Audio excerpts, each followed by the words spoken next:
নবী সাল্লাল্লাহু আলাইহি ওয়াসাল্লাম উতবা ইবনে আবু লাহাবের বিরুদ্ধে বদদুয়া করে বললেন, হে আল্লাহ, তুমি তাদের উপর কালবুন সমূহের কোনো একটি কালবুন দাবিয়ে দাও। মানে, হে আল্লাহ, তুমি তার উপর তোমার কুকুর সমূহের কোনো একটি কুকুর দাবিয়ে দাও। অতঃপর তাকে একটা বাঘ বা সিংহ ছু মেরে নিয়ে গেল। এই হাদিসটিকে আল্লামা হাকিম রহমতুল্লাহ আলাইহি ও মুস্তাদরাক কিতাবে সহিহ হিসাবে উল্লেখ করেছেন। এখন আমরা মাওলানা সাদ সাহেবের বিরুদ্ধে অভিযোগকারীদের একজনের মন্তব্য শুনি। আসহাবে কাহাফের সাথে বাঘ ছিল, কুকুর নয়। আমরা জানি আসহাবের কাহাফের ঘটনাটি, যে 7 জন যুবক ইসলামকে তাদের ঈমান হেফাজতের জন্য জালেম বাদশা থেকে পালিয়েছিল। তখন আসহাবে কাহাফের গুহায় তারা আশ্রয় গ্রহণ করেছিল। তাদের সাথে একটা কুকুর ছিল। কোরআন আল্লাহ বলেছেন কালবুহুম বাসিতুন যিরাইহি বিল ওয়াসিদ। এখানে কালবুন শব্দ আল্লাহ ব্যবহার করছেন। আর তিনি বলছেন আসহাবে কাহাফের সাথে কুকুর নয় বরং বাঘ ছিল। অথচ এখানে কোরআনে তিনি আয়াতকে বিকৃত করছেন, একটা জায়গায় আরেকটা বলছেন। এটা এক ধরনের নয়, মারাত্মক ধরনের একটা ভ্রান্তিমূলক আকীদা। অভিযোগকারীর ভালো করে তাহকিক করা হয়নি। চলুন প্রথমে আমরা হযরতজি মাওলানা সাদ সাহেবের বয়ান শুনি এবং পরে তাফসিরুল কিতাবে কি লেখা আছে তা দেখি।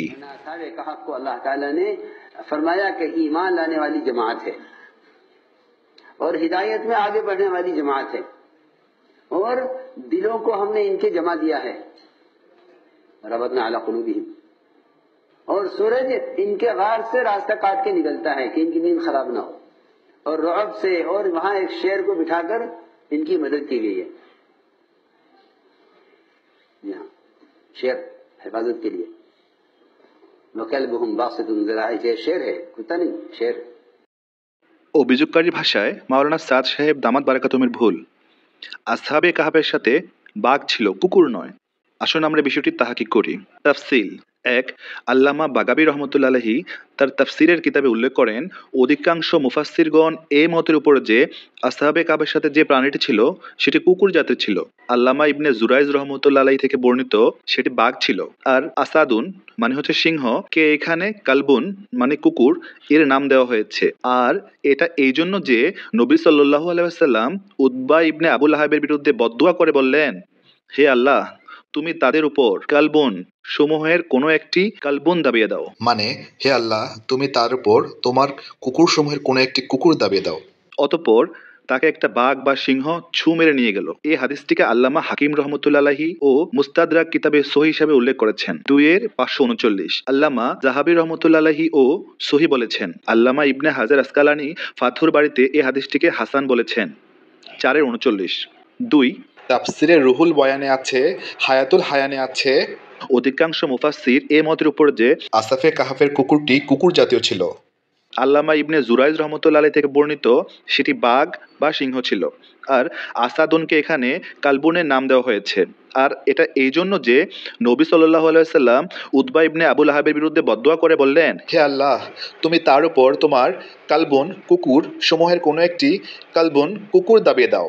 অতঃপর তাকে একটা বাঘ বা সিংহ খেয়ে ফেলল। 3, আল্লামা আলুসি রুহুল মাআনিতে বলেন, কতক ওলামা মনে করেন এখানে কালবুন কুকুর এর দ্বারা উদ্দেশ্য বাঘ। অভিধান মতে কালবুনের অর্থসমূহের একটি অর্থ বাঘ বা সিংহ। 4, আল্লামা তবারী রহমতুল্লাহ আলাইহি তার তাফসিরের কিতাবে উল্লেখ করেন, কতক ওলামায়ে কেরাম বলেন সেটি তাদের কুকুরসমূহের একটি কুকুর যেটা তাদের সাথে ছিল। এরকম যারা বলেন তাদের উক্তি পেছনে খুব বেশি উল্লেখ করেছি। আর কতক ওলামায়ে কেরাম বলেন সেটা মানুষের মধ্যে থেকে একটা মানুষ ছিল, তাদের বাবুর্চি, যে তাদের অনুসরণ করেন। 5, আল্লামা কুরতুবী রহমতুল্লাহ আলাইহি তার তাফসিরের কিতাবে উল্লেখ করেন, অধিকাংশ মুফাসসির এর উপর যে সেটি হাকিকি কুকুর ছিল। আরেক উলামা বলেন সেটি হাকিকি কুকুর ছিল না, সেটি তাদেরই একজন, আর সে গর্তের দরজায় বসেছিল। 6, তাফসিরে মাওয়ারদিতে আছে তাদের কালবুন কুকুর এর ব্যাপারে 2টি উক্তি আছে। 1, সেটি কুকুর সমূহের একটি কুকুর ছিল যেটি তাদের সাথে ছিল, আর এটা জমহুরের উক্তি। কেউ বলেছেন এর নাম হামরান।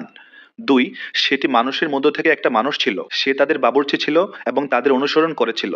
কেউ বলেন সে রাখাল ছিল। 7, তাফসিরে দুররে মনসুর ও তাফসির ইবনে হাতেম রাজিতে আছে ইবনে মুনজির ইবনে জুরাইজ থেকে বর্ণনা করেন যে তিনি বলেন, আমি একজন আহলে ইলমকে বললাম, অনেক উলামায়ে কেরাম মনে করেন যে তাদের কালবনটি ছিল বাঘ। তিনি বললেন, আল্লাহর কসম, সেটা বাঘ ছিল না, কিন্তু সেটা ছিল লাল কুকুর। তারা সেটাকে নিয়ে তাদের ঘর থেকে বের হয়েছিল। সেটার নাম কিতমির বলা হয়। উপরে উল্লেখিত তফসিরগুলোর আলোকে আমরা বলতে পারি যে আসহাবে কাহাফের সাথে যে প্রাণীটি ছিল তার ব্যাপারে 3টি মত পাওয়া যায়। 1, কুকুর, এটি অধিকাংশ মুফাসসিরদের মত। 2, বাঘ, এটি একদল উলামাদের মত। তিন মানুষ, এটি কতক মুফাসসিরদের মত। মুহতারাম মাওলানা আল্লামা ইবনে জুরাইজ রহমতুল্লাহ আলাইহি ও একদল ওলামাদের উক্তি নকল করেছেন। আর আল্লামা ইবনে জুরাইজ রহমতুল্লাহ আলাইহি কোনো সাধারণ মানুষ নন, তিনি হরমে মক্কার বড় ফকি ও ওনার যুগে উনি আহলে হেজাজের ইমাম। জন্ম ৮০ হিজরিতে এবং মৃত্যু ১৫০ হিজরিতে। কোনো মুফাসসিরের তফসির নকল করা কি অপরাধ? শুধু জমহুরের তফসির নকল করা যাবে, অন্য কারো তফসির নকল করা যাবে না, এমন কথা কি কোনো আলেম বলতে পারে? কারো কাছে কোনো মুফাসসিরের তফসির ভালো লাগতেই পারে, এতে আমরা কোনো খারাপই দেখি না। অভিযোগকারীর মন্তব্য, কুরআন মাজিদে কুকুরের কথা বলা হয়েছে। মন্তব্যের জবাব, কুরআন শরীফে কুকুর বলা হয়েছে নাকি বাঘ বলা হয়েছে, তফসিরের কিতাব ঘাটাঘাটি করে আমরা তিনটি মত পাই। অধিকাংশের রায় কুকুর, সমস্ত উলামাদের রায় কুকুর নয়। হয়তো অভিযোগকারী মুহতারাম মাওলানাকে দোষারোপ করার জন্য দুটি মত গোপন রেখে একটি মত প্রকাশ করে উম্মতের মধ্যে বিভ্রান্তি ছড়াতে চাইছিলেন। মাওলানা জেনে রাখা দরকার, সারা দুনিয়ার সকল যোগ্য সাথীরা এবং বিশ্বব্যাপী ওলামাদের এক বিশাল জামাত মুহতারাম মাওলানা সাদ সাহেব দামাত বারাকাতুমের অন্ধ অনুসরণ করছে না, বুঝে শুনে কোরআন সুন্নাহর আলোকে হক উপলব্ধি করেই তাকে অনুসরণ করে যাচ্ছে এবং আমৃত্যু অনুসরণ করে যাবেন ইনশাআল্লাহ। জাযাকাল্লাহ খাইরান।